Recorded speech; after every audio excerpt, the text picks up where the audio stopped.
Buenos dias, ladies and gentlemen. I said buenos dias. Gracias. I'm afraid that's todos for español. The rest from me will be in English. My name is Christopher Ludwig. I'm the editor of Automotive Logistics, the publication responsible for organizing this event.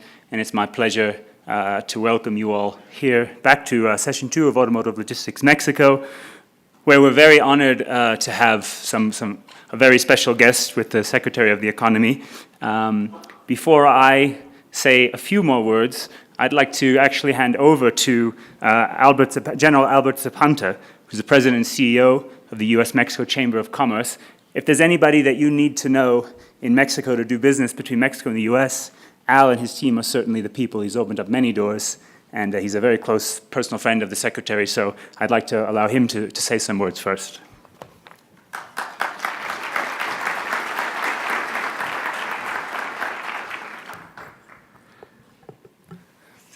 Thank you, Christopher. Buenos dias. Good morning. I asked to say a few remarks, and then Christopher will do the formal presentation of the Secretary's resume. I've known Secretary Guajardo for over 25 years. We have worked personally, and so I want to tell you this is a very special leader here in Mexico at a time that's very important for their future going forward. He was very much an integral part when he was working in the embassy in Washington, D.C. during the time that we were really working to pass NAFTA, and he was part of a core group that we worked very close, and then we worked again the following year when during the election of President Zedillo, Ernesto Zedillo. So I want you to know there's a very key player that knows the history, knows the relationship, but most specifically, I consider him a personal friend, but more importantly, this is a fellow that knows how to tell you what's really going on, help us make some rational decisions from a business standpoint, because he is the secretary that has to deal with what we used to call commerce and industry. It is now the Secretary of the Economy. But I have no higher respect for anybody that's in Mexican government circles than my dear friend Ildefonso Guajardo Villarreal. Mi secretario, gracias por todo, siempre.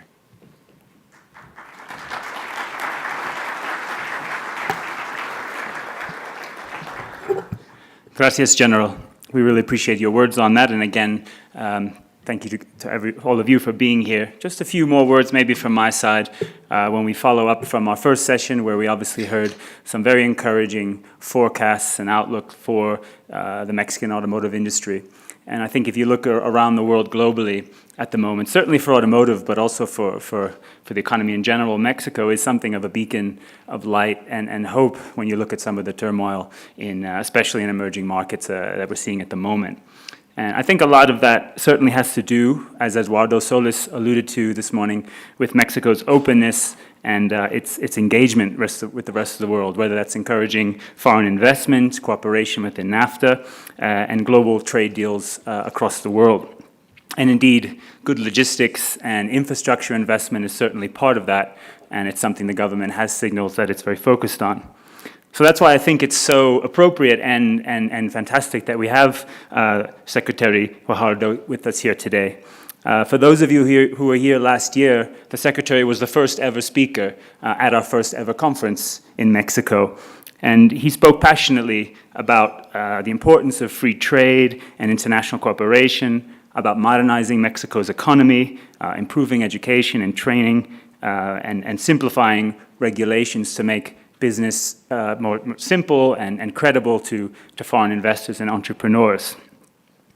I think you'll find that that's an attitude that's very important for the automotive industry and the supply chain.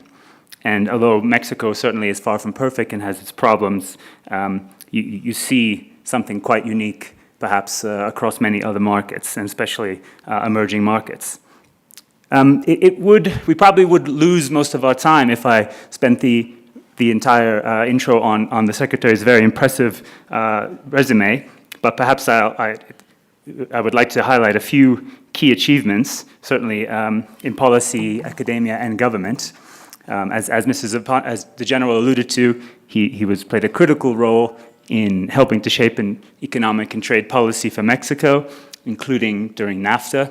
He's certainly held key roles in both state and in federal government, including in the Foreign Affairs Ministry, Trade and Industrial Development, and in the government for the state of Nuevo León. And since December 2012, he's been Secretary of the Economy under President Peña Nieto. So without further ado, we're going to have our speech from the Secretary, and then we'll have some time for Q&A afterwards. So, Secretary.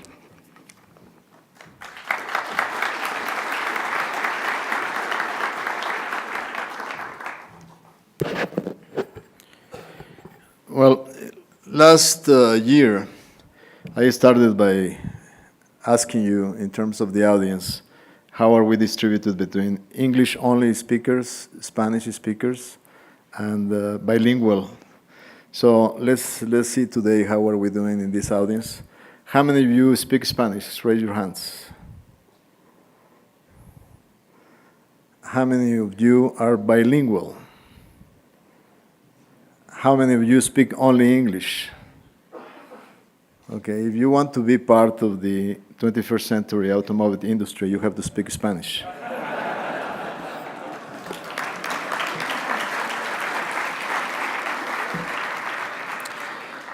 I want to thank Luis Giacomi, founder and publisher of Automotive Logistics Group. Definitely to thank Christopher Ludwig, editor, because of his nice comments and remarks, which only raise expectations. And my dear friend Al Zapanta, who keeps being very, very nice to me, and sometimes he goes to extremes, but since he's a general, I will not contradict him. Well, I'm very glad to be here today for the opening of this edition of Automotive Logistics 2016. I'm convinced that the fact that the organizers of such an important forum choose Mexico as the host country for this conference is a deep recognition of how our country has become an important player in the automobile industry and the manufacturing world as a whole. Automotive logistics is an accurate thermometer of what is happening in the automobile industry in the world, and is a very important platform to discuss the most important trending issues of the industry. For example, this year, Automotive Logistics will be at the United Kingdom Conference in October, and you will be discussing the special challenges of the UK supply chains. The UK need to address very important challenges in order to really maintain their growing role in the production of premium vehicles. Later on, I believe you will be in China in spring of 2016. And basically, Automotive Logistics will have a conference in China to tap into the connectivity strategy. China has embarked on a very strong logistic channel across Euro-Asia and Europe. And for that, it will be an interesting way in which how Asia is moving the auto industry. And for us, we'll be very attentive, given the fact that very soon we'll get TPP into force, and the Asian markets will be a very strategic market for us. For Mexico's conference, the topic could not have been better selected: launching the next phase. In order to understand what the next phase means, we have to review the past. And for me, the history of the Mexican automobile industry can be divided in three segments. The first one has to do with the construction phase. For those that have been with us for a long time will remember that this history of the industry in Mexico started back in the 60s with the auto decree. Back then, we basically were just assembling vehicles. Value added was very scarce, and the quality of labor force was not highly sophisticated. But that story changed in the second segment of the construction of the industry. The second phase, I call it the growing phase. It began with our strong integration to free trade platforms around the world.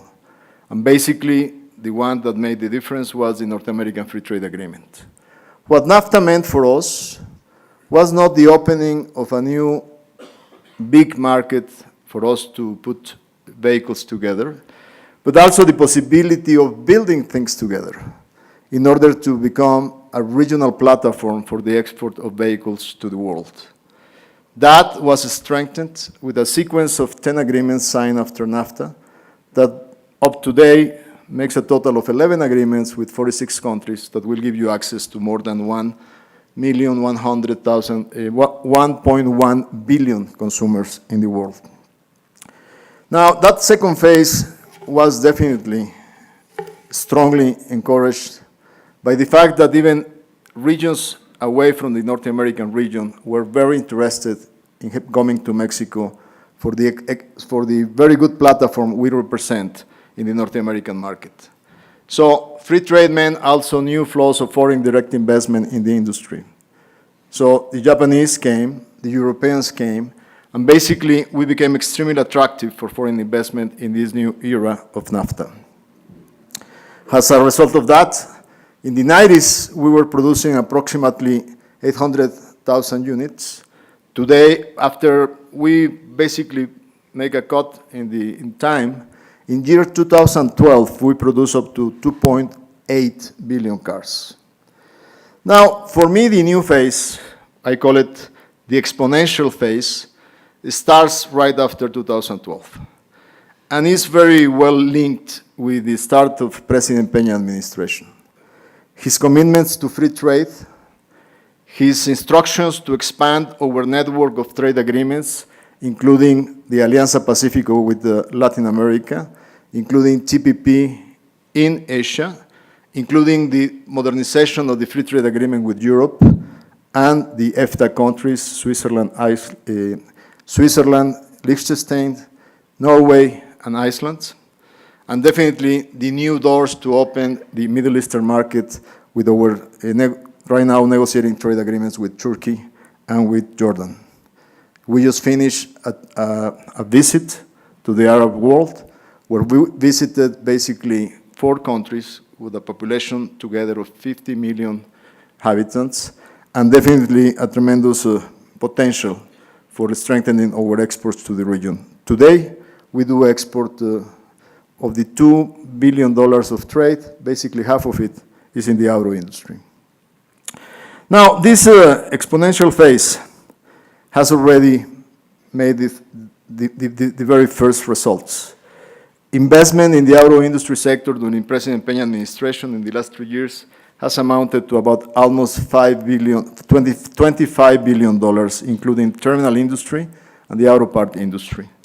That will mean 5 new plants in the terminal industry, 5 significant expansions of existing plants, and in terms of production capacity, we finished this year with a record production of 3.4 billion vehicles a year, of which I believe it was a record breaking for the internal market of sales of 1.3 billion. We have never seen this record since year 2006.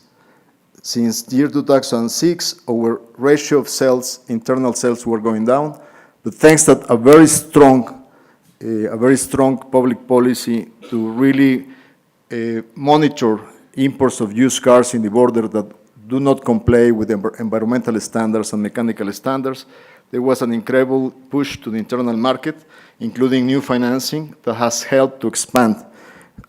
Sales of domestic cars for the year 2015 increased by 20% relative to 1 year earlier, which was definitely a record breaking in our automobile industry history.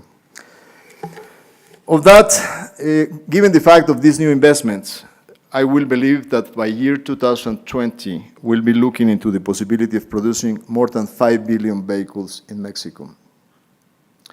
5 million vehicles, sorry, 5 million vehicles in Mexico. That means that in our projection, we will be definitely needing to really strengthen different tasks that we have to accomplish, including strong logistics to move that volume of vehicles. That will put us in the 5th largest producer in the world. This year, we already went from the 8th producer to the 7th producer, becoming the first producer of vehicles in Latin America. Now, what elements are coming new in this transition process? We already have witnessed a technological transformation in terms of some of the major brands, Nissan, Ford, Chrysler, Volkswagen, General Motors, and Delphi, have definitely invested in technologically development centers in Mexico. Today, Mexico is hosting these centers in different cities and states. One example is the General Motor Engineering Center in Toluca, which has hired 800 Mexican engineers for the development of new products and new designs. I believe that as we increase the role of research centers and development centers in Mexico, definitely will be much more benefiting from higher value added in the manufacturing of cars and auto parts.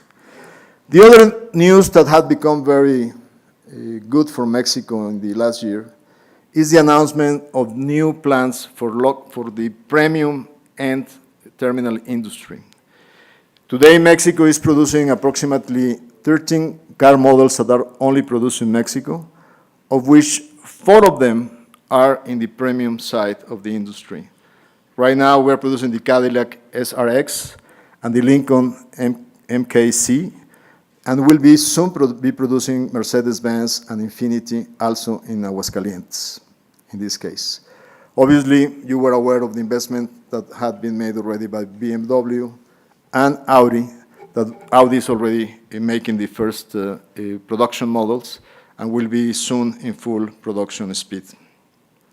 The production of premium cars definitely means that innovation, safety, and design are a very intrinsic part of this effort. This will obviously demand high-skilled workforce, advanced quality process, which are the main component of competitiveness of the Mexican industry. So that will be the new challenge that we have to conquer and definitely demonstrate that we're up to the challenge for this new line of vehicles. Now, in order to strengthen this new phase, the exponential phase of the automobile industry in Mexico, we have to realize that there are challenges ahead. And I will point out that those challenges will be basically in 3 areas. Specialized logistics, the need to strengthen the auto part industry, and definitely the third one is to be aware that we have to be on the top of the wave of the 4th industrial revolution that is already happening, and it is implying a tremendous change in the way we make things. So these 3 challenges to strengthen our role in this new phase, one by one, I will try to share it with you. Logistics. Definitely, so far, our trade has been obviously very strong to the north, quite important to Europe, and basically getting stronger in Latin America and Asia. So far, the number of international airports that we have, 63, 68 border crossing to the north, 58 to the north, 10 to the south, and 170 deep sea ports and coastal ports, together with 27,000 kilometers of railroad and 400,000 kilometers of highways and roads. That was enough to move up to now the production that we are doing in Mexico. But that will be not enough in order to move what is coming by year 2020.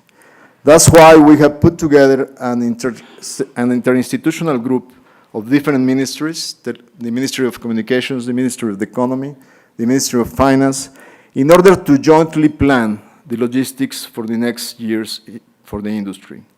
We need to realize that we have in the ports specialized facilities for moving vehicles.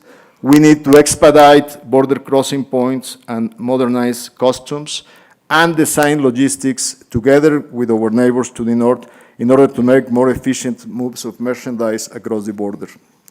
So up to now, I mean, in the last 20 years, the industry evolved from 8 assembly plants established in only 6 cities to now 18 production plants established around 11 Mexican states.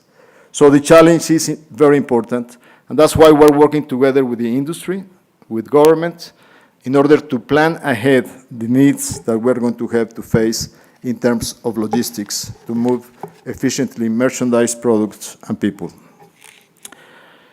The second challenge is to strengthen the auto part industry. Definitely, we have a strong industry with 850 auto part companies in Mexico. Basically, they're spread into the 3 tiers of production. But one of the elements that we have to make sure, in order to strengthen, last year we exported almost $50 billion of auto parts. But we need to engage very strongly in order to strengthen the industry, to work with different programs for Mexican part suppliers to improve their quality and meet the standards demanded by the international original equipment manufacturers. At the same time, we joined the Automotive Industry Action Group to help companies raise their technical standards to match for those of the US companies. And we're making a very big effort to get these suppliers involved in the ISO quality certification to enable them to meet export demand for more markets. So we have to keep on working together in the triple hélice, academics, industry, and government, in order to work with the supply chain and make it stronger. And finally, we have to prepare for what is coming and what is already happening. I went together with President Peña for an opening of a plant in Aguascalientes. It was a Nissan plant. And when you take a picture of that plant today, and you compare on how they started more than 10 years ago, the density of workforce per square meter, when you look at the robotics of the plant today, had changed drastically. I will say that at least there was a change of 5 to 1. The amount of workers that you look in a picture today in the plant will be about 20% of what you have been looking for it 10 years ago. So robotics is making a tremendous way into the industry. And we, as government, has to be prepared for the design of public policies that will be needed in order to specialize our resources in more sophisticated areas of development, design, and research and technology.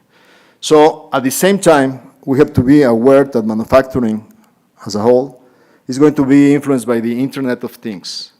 How machines communicate with commands, how machines coordinate by themselves, and how the process is going to move into a new era of manufacturing. That will have effects in terms of how we design things, how we adjust to the market demand, and how everyday vehicles will have to be equipped with internet facilities, with a way to service consumers beyond the car itself, and be connected to service centers that will provide more value added to the vehicle. So that will be the next challenge that we have to work together. And in Mexico, we're strongly prepared because we have a very strong IT sector. We're investing heavily in developing engineers in the area of internet and technologies. And so the idea will be to really complement our efforts in the digital industry and the automotive industry in order to be part of what is coming next. Once we have reached a point where we are part of the players in the world industry, you cannot lag behind because not being able to take a step further in order to really be on the frontier of how things are changing today.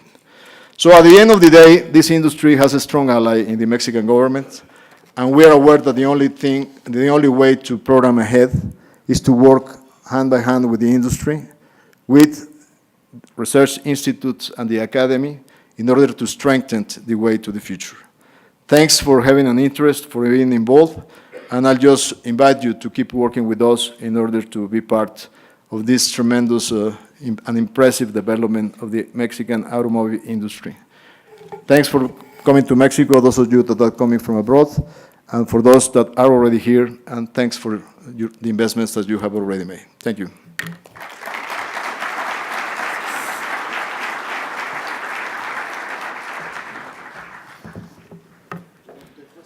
Yes. Muchas gracias, Mr. Secretary. Once again, I think, very, very stirring and important, down it goes, words there. I think quite notable, we're not just talking about capacity and labor issues, but the Secretary raised the many trends that of the future, whether it's Industry 4.0, the Internet of Things, perhaps in the future autonomous vehicles. Mexico is such an integral part of production for the U.S. market and indeed increasingly global, that these are challenges that it will be facing in its own supply chain. It's not just perhaps the typical challenges of an emerging market in that respect. The Secretary has generously agreed to take some questions. I think we've got a bit of time for that. I'm going to kick off, but it's going to be open to some from the floor as well. Mr. Secretary, you alluded to TPP, of course, the Trans-Pacific Partnership, and I noted a few months ago during the end of those negotiations or ongoing, you spoke out about Japan's attempt to water down the content requirements for local supply. I think in NAFTA it's 60+%, and Japan wanted something considerably lower across TPP. So I wondered if you might be able to comment on the agreements that have been made or maybe the ongoing negotiations and what that impact could be as far as you're concerned for Mexican suppliers. I don't know if this will be enough or I'll use this one. Yeah. Basically, as you know, TPP has been going for a long time, the negotiations. Mexico and Canada joined negotiations in 2012, formally. It was the responsibility of President Peña administration to participate in the first negotiation round that where Mexico was going to be part, was the 2nd of December of year 2012, a couple of days after we came into government. And fortunately, most of the agreement had not been closed, and therefore Mexico had this chance to really take the pen and write the rules. So we were deeply engaged in all discussions together with the new members, Canada and later on Japan. And we were moving ahead quite in a good speed. And finally, after almost 3 years of negotiations, since we were part of the agreement, we were about to close. We were called for a meeting in Hawaii, in Maui, in order to finish the agreement. And there were few points to be discussed. One related to dairy for New Zealand. Other has to do with the intellectual property on the pharma industry, the biotechnological medicines. And one more, not so important, but in that trip, we discovered that through negotiations, Japan and the US had reached a bilateral agreement about the rule of origin in the auto industry. When we found out that, obviously, we were very surprised because anybody that knows about negotiating trade agreements, we know that rules of origin is a charter that has to be negotiated multilaterally, not bilaterally. So if we were 12 countries around the table, it will not be acceptable for a solution given just by the US and Japan. And worse, when you realize that the level of content that was required according to that agreement was 30%, which was not definitely enough for Mexican standards. And so we definitely show our non-compliance, our anger to that agreement, and we started talking to the US, and as always, no, one is pointing to the other, and so they start blaming each other for the agreement. But at the end of the day, Japan was not ready to meet. Basically, their line was, we already had agreed this with the Americans, and they told us that they will take care of their NAFTA partners, and therefore we have nothing to negotiate with you. So I just reminded my Japanese colleague that Mexico is an independent nation for the last 200 years, and nobody negotiates for us. And so definitely we started very, very hard discussions, and finally the Japanese were willing to sit on the negotiating table. It took us a month after Maui, and finally we closed up a deal with the 45 content rule of origin, which compared to the NAFTA rule of origin is equivalent, because the TPP is a net cost methodology, which is very similar to the 62 in NAFTA, because NAFTA, you can include other type of expenditures that are not associated directly with the parts that are involved in the process. So the 62 in NAFTA is very similar to the 45 in TPP. And so at the end of the day, I think that the effort that Canada and Mexico made in this process was very important, because it kept the integration of the North American industry very strong. Obviously, Japan, given the fact of how they integrate production, they rely a lot in inputs from Indonesia, from Thailand. And my argument was, if you are doing a regional trade agreement, a 21st century agreement, with extremely high standards on labor rights, environment, and other things, so why are you giving benefits to non-members that will not comply with these new high standards? So at the end of the day, benefits have to be withdrawn by the members of the agreement, not by other countries that had not made the same commitments. So that was the basic line of defense, and I think at the end of the day, we got a good deal on the auto parts. Well, thank you for addressing that. I think it's relevant for many people in the room here. And obviously, it's interesting to note that the contents kind of are kind of parallel to NAFTA, although clearly TTP opens up a lot of scope for increased global trade, which I'm sure will also be important. Any questions from the floor? I obviously have a few more myself, and don't worry about that. Okay, we'll start. We have a question right in the front. Okay, you're close to the mic. Let's start here in the middle. Thank you.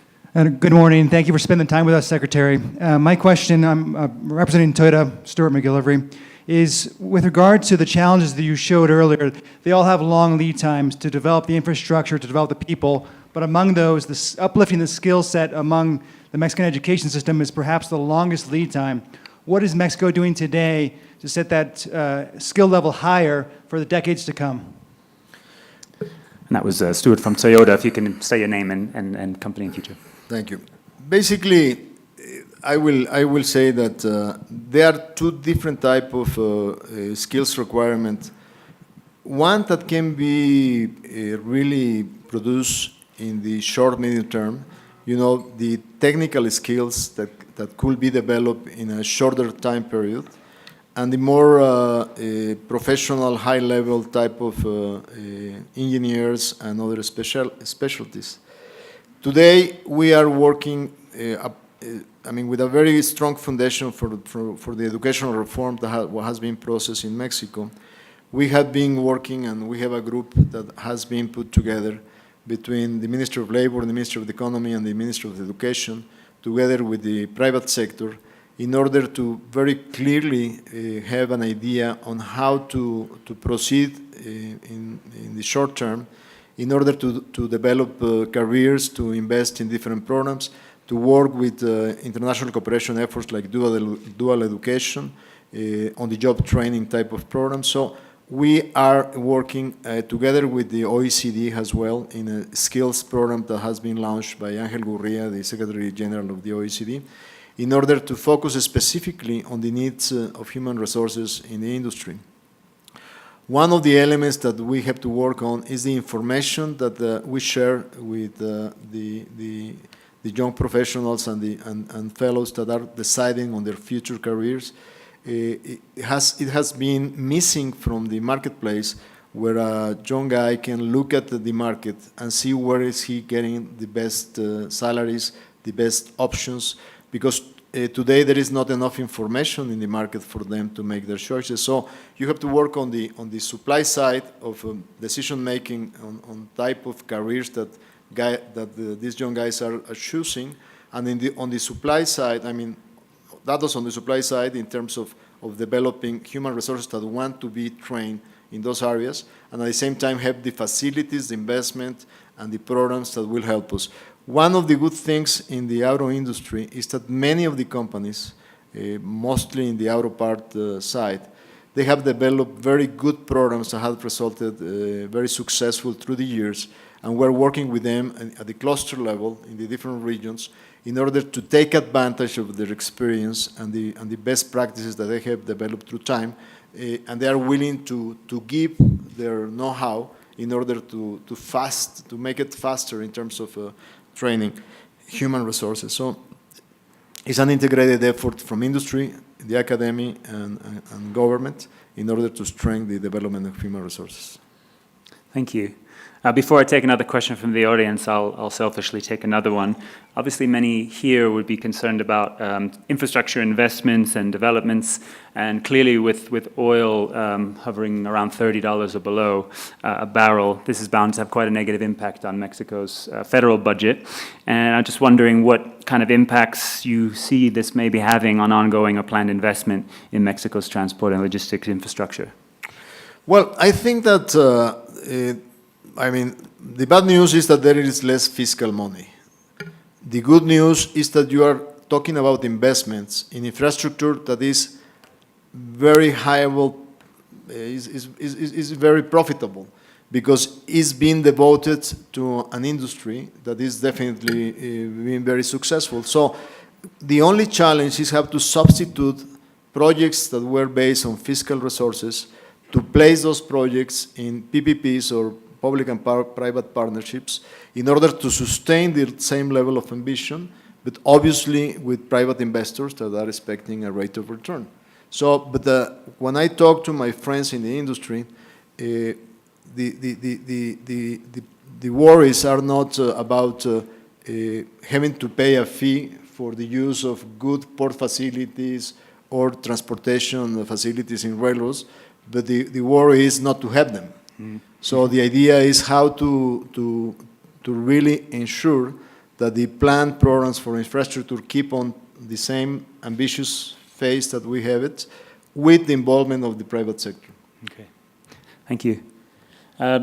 We take another question from the audience, maybe, if there is one. Okay, we have one right in the corner here. Say your name and company, please. Bill Mossink with Bendix Commercial Vehicle Systems. Mine was very similar to Stuart's. More specifically towards R&D and engineering. Is there anything specific we're doing with universities and partnering with industry, specifically automotive industry, to produce more technical experts and engineers for the automotive industry? Yes, one of the elements that has been very strong is the fact that, given the fact that the industry is based on very specific clusters. You have, the Bajío cluster, the northern cluster, the Puebla area, and governors have been deeply involved in all these projects of developing human resources for the industry. And most of them are investing public monies together with federal resources in having either special universities for the automotive sector, like one is being established in Querétaro, or give a big push to specialized careers in the existing universities for mechatronics and other areas of the auto sector, with very, very strong public funding and support. So that is being encouraged with the help of all the state and federal governments working together with the industry.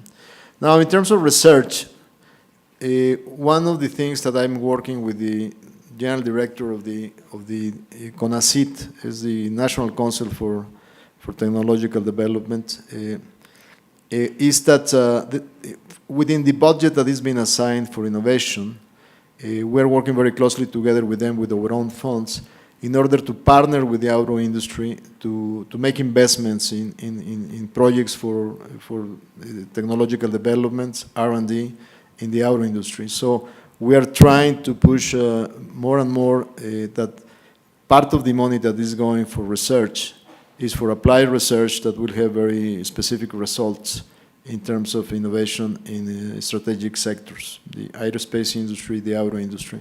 So the budget for this year will be about 6 billion pesos, and together with some funds that we have in the Ministry of the Economy. And the idea is part of that to work with the auto industry in order to partner for new projects. Okay, thank you again. Obviously, a lot of focus here on education and training at a very high level. I wanted to come back a little bit on the FTA and trade deal side, because you alluded, Mr. Secretary, at the beginning to obviously your global tour and negotiations with the EU, with the EFTA, Turkey, Latin America, and Middle East. Can you give us any insight about whether you expect to come away with improvements or better conditions for Mexico's automotive sector, specifically in any of these Improvements FTA? on? Improvements for the Mexico's automotive sector in terms of modernizing or agreeing these trade deals?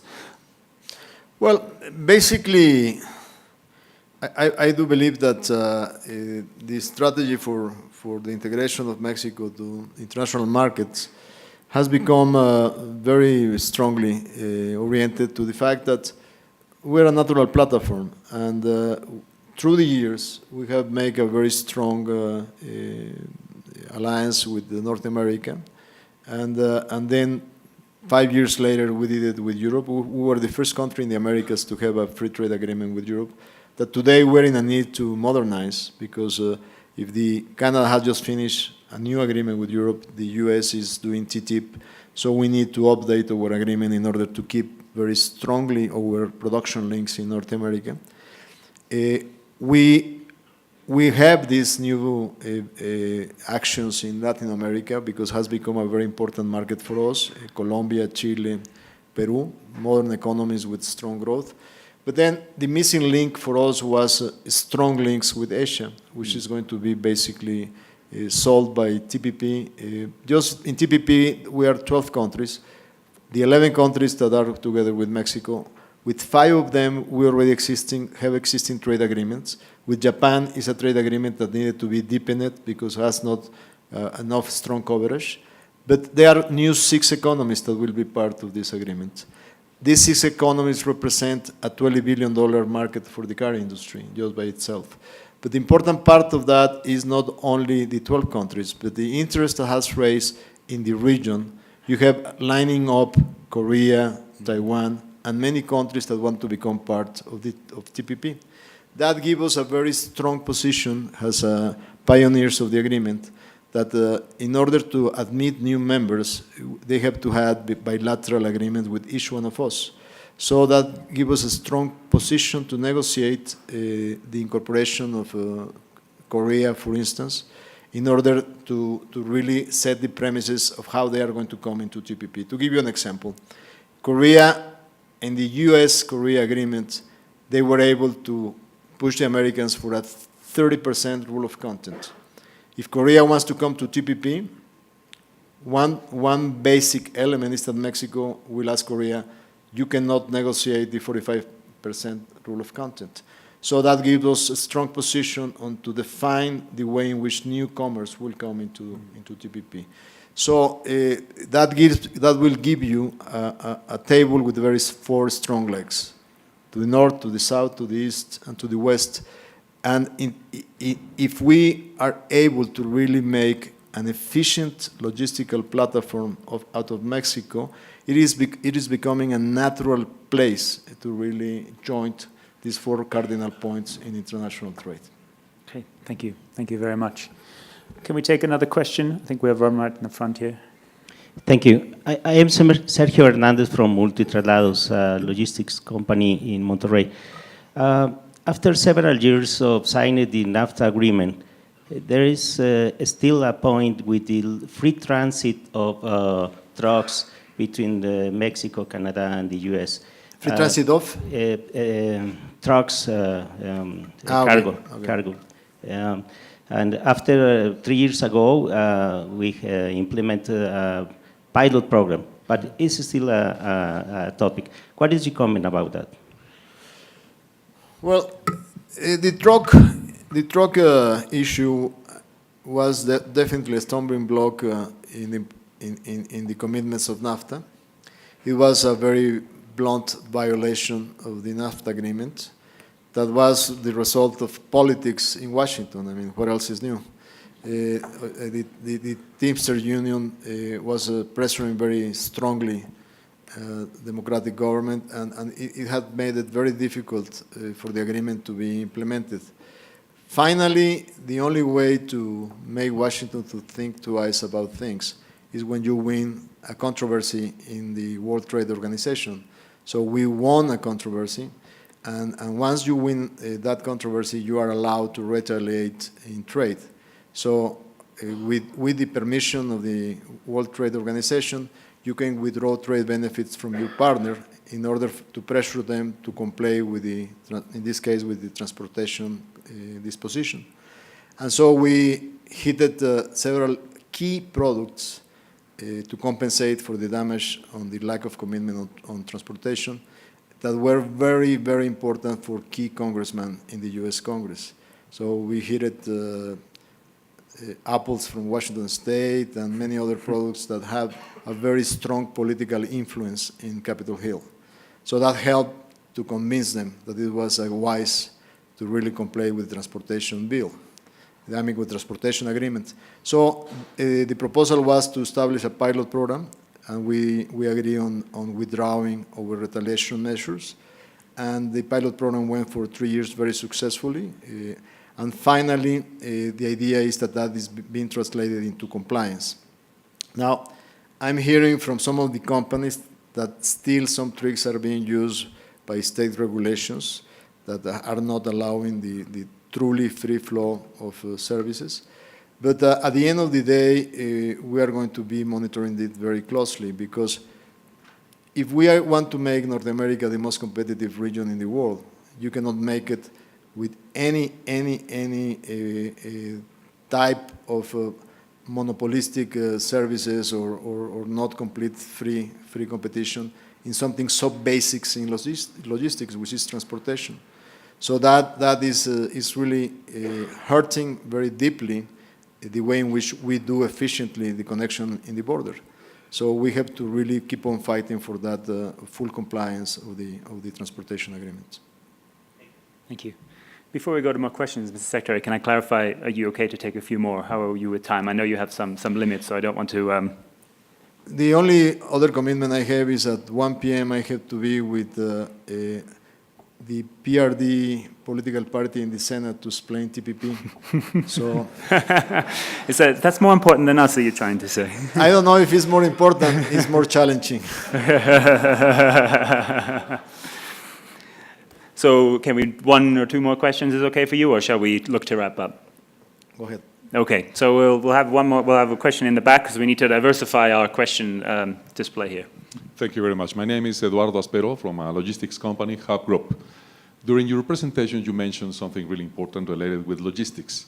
You mentioned that an interinstitutional group has been created in order to evaluate and define some improving processes for logistics. In our opinion, we have 3 elements. One of them is infrastructure. I mean, what the plan is for increasing the infrastructure capacity. Number 2 is improving connectivity.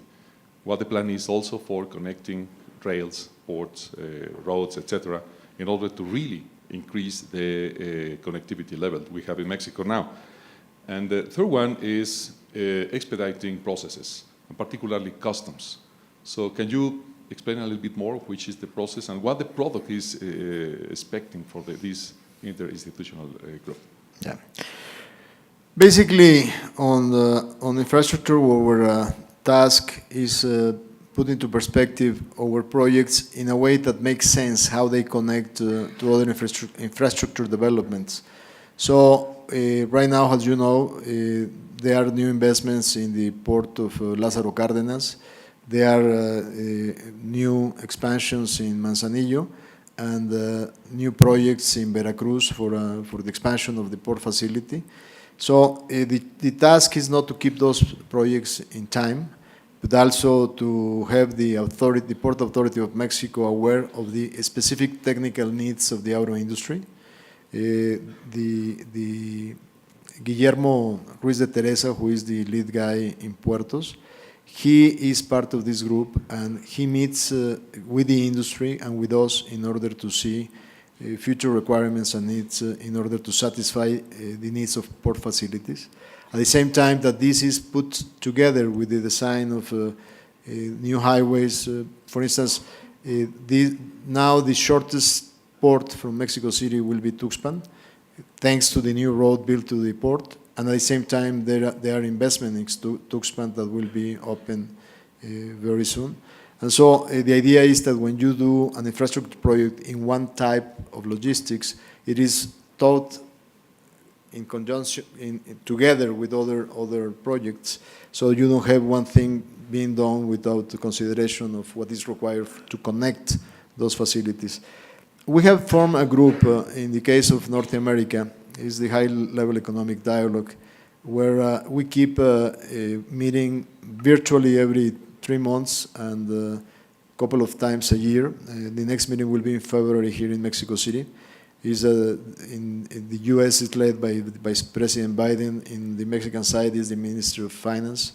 But the day-to-day work is being done by Penny Pritzker in the Department of Commerce and myself. And the idea with the U.S. in this case is to really review our processes across the border in order to design jointly the investments that we are doing on both sides in order to make work, because sometimes in the past, one country will develop infrastructure, will not respond on the other side, so it was wasted money. So you really have to plan together connectivity, border crossing facilitation, and at the same time, all the certification process for trusted companies to be able to cross the border more efficiently.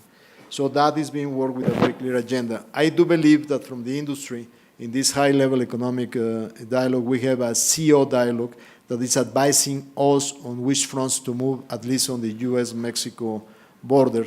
And I believe that General Motors CEO, Mexican CEO, is part of this dialogue. So we have representatives from the industry that are advising us on what are the requirements of the industry to facilitate logistics, border crossings, and customs.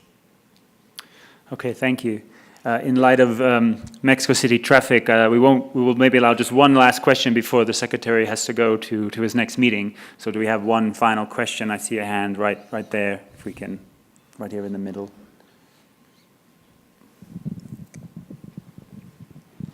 Gracias.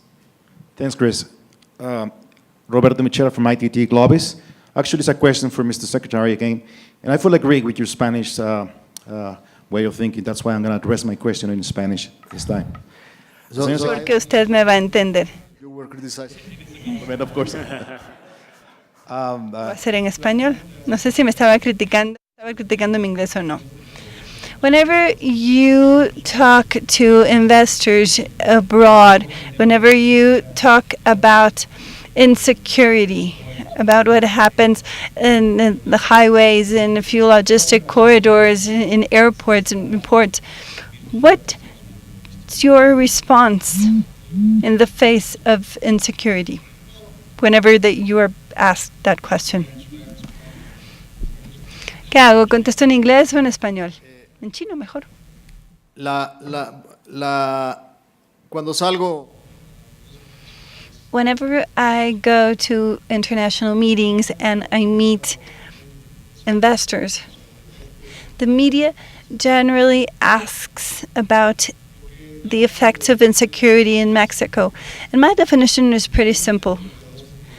The country has 32 federal entities. Out of those 32 federal entities, I believe 3 are facing very difficult conditions of insecurity where institutional strength does not exist locally, and it is difficult to attain coverage. It is difficult to cover such a large country. However, most federal entities have an acceptable level of insecurity. When we talk about cities or states that are growing quickly, international investors are capable of reading between the lines, and they know what is happening in Aguascalientes, for example, where crime rate is equal to many cities in the United States. Crime rate is extremely low, same thing about Querétaro and other cities. Nevertheless, this does not mean that at certain crossing points we do have specific issues such as theft or vandalism. That is why we have worked in coordination with the federal police whenever we encounter troublesome statistics. One of those cases, for instance, was auto parts supply to Celaya, because the rail bypass of the city was not yet finished, and there were groups that attacking trains and stealing cargo. We worked with the local authority, with the federal authority as well, and we are negotiating with the railroad company because they need a couple million pesos to complete the works in the rail bypass, and it would be enough for them to finish the works. Our country is a mosaic, and it represents the conditions of every single entity in the country, so it's a large country. In order to strengthen logistics and transportation, we have been working with the federal police's division for roads and highways. In the future, the challenge will be to organize the 32 entities to avoid spillover effect so we can improve security conditions among the country.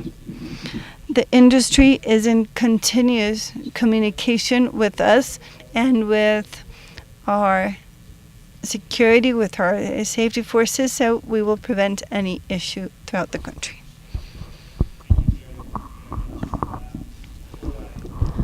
Muchas gracias. To find other senior government cabinet members in other countries who can speak in with such authority and detail about the industry that we're talking about here today. I do want to thank Secretary Guajardo sincerely for his time with us today and for all these insights, which I found very interesting and very useful. As we heard, he does have another appointment, and I don't want to make him late. I'm going to ask you all to stay here because we have something coming up with some live voting, which there'll be some instructions on the screen for, which I'll explain in a moment. But first, let me thank again, and I would ask you all to join me in thanking. This is the 21st century instructions, yeah. But I would like to thank Secretary Guajardo very much for his time.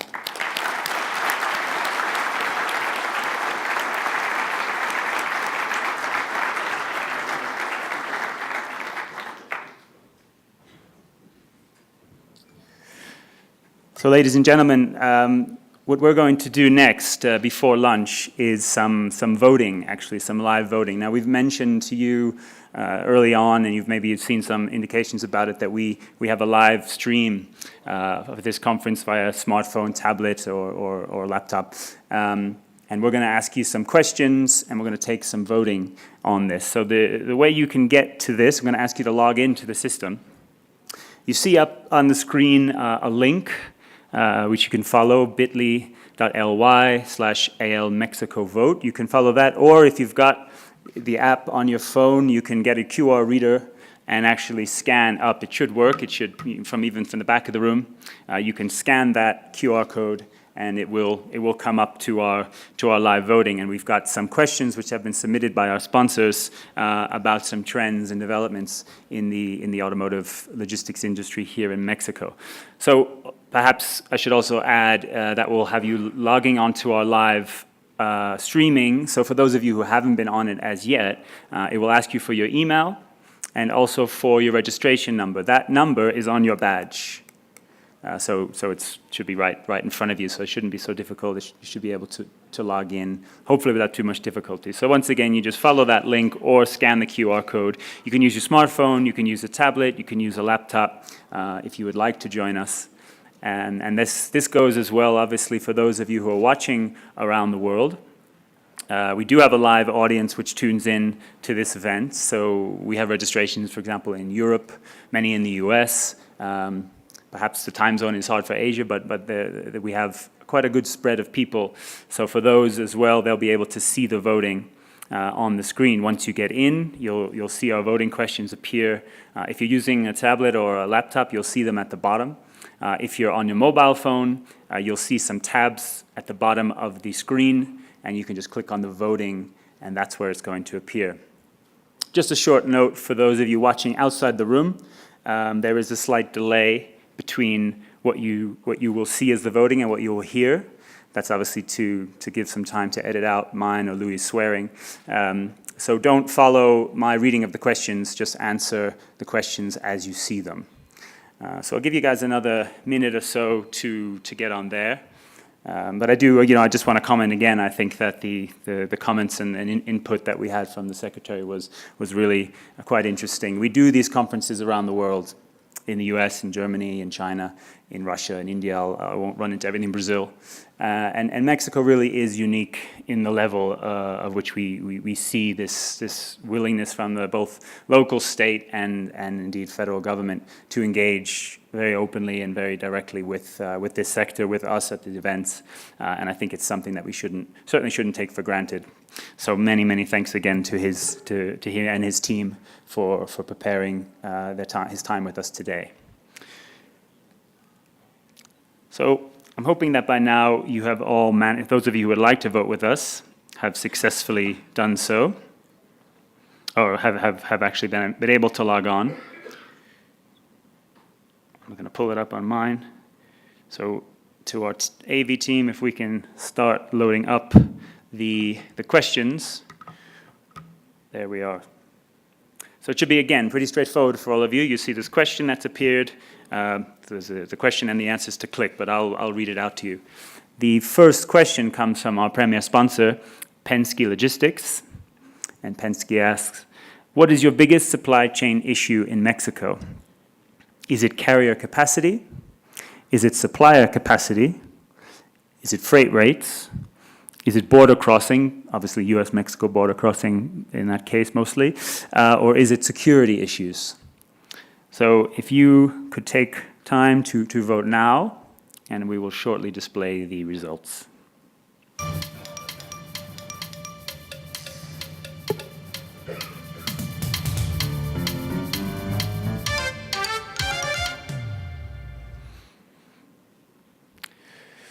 So quite a cascading scale here. Security comes up top at 30%, followed by carrier capacity and border crossing. Security, obviously a big issue. I've talked to quite a few of you about vandalism or theft. We know this is an ongoing issue. The Secretary referred to it, and I think we're going to discuss that topic a little bit in some of our other sessions as well. So unfortunately, that's a negative thing. That's a perennial thing in Mexico, but we're seeing progress on that hopefully in time. Next question is from our gold sponsor, XBO Logistics. It says, what does your company value most when selecting a supply chain partner for Mexico? Is it price? Is it capacity? Is it customized and responsive service? Is it having a diversity of services? Or is it something that we haven't listed here? So again, if you can take time to vote now.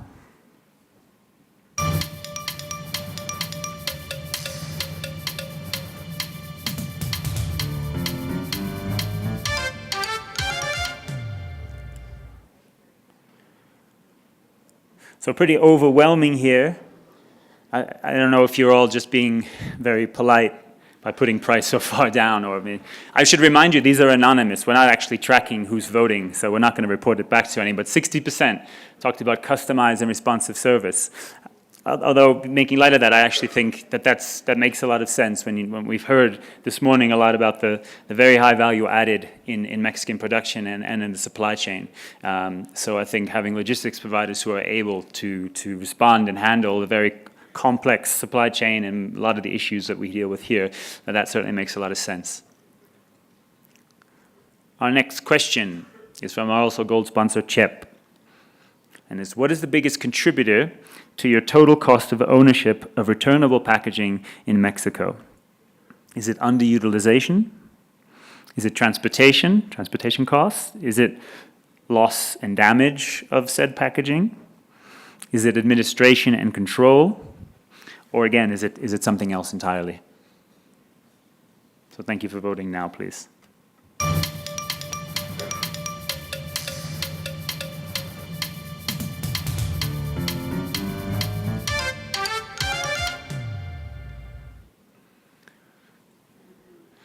So, we're still adjusting a bit. Winner is administration and control. Perhaps a little bit surprising when we talk about some of the other challenges, but it's a pretty tight race, I guess, between administration, control, loss and damage, and transport costs of returnable packaging. But that obviously suggests that being able to actually track and manage the flow of containers in Mexico or across and back the border is obviously very important. And we have one more question that we'll do for now, and that's also from our gold sponsor, CTM Lore. And the question is it feasible to achieve transport synergies in Mexico between outbound and inbound flows? So that's inbound and outbound transport flows. No, you don't think there's any way to find synergy between inbound and outbound? Do you think there's not any meaningful way, really, to synergize those flows? Do you see some flows that have opportunities to combine and synergize? Do you see many flows, many opportunities for synergies? And finally, yes, and also you can synergize with many non-automotive flows. So perhaps moving automotive parts in one direction and fruit or retail or high tech in the other.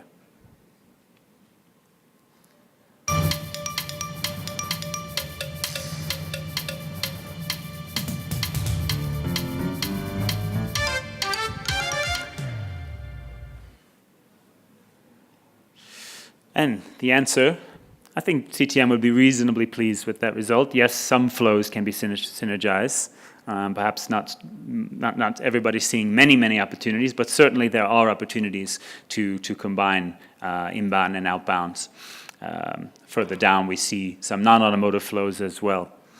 CTM, by the way, is a global sponsor for the live streaming, so in some ways a sponsor of this voting as well.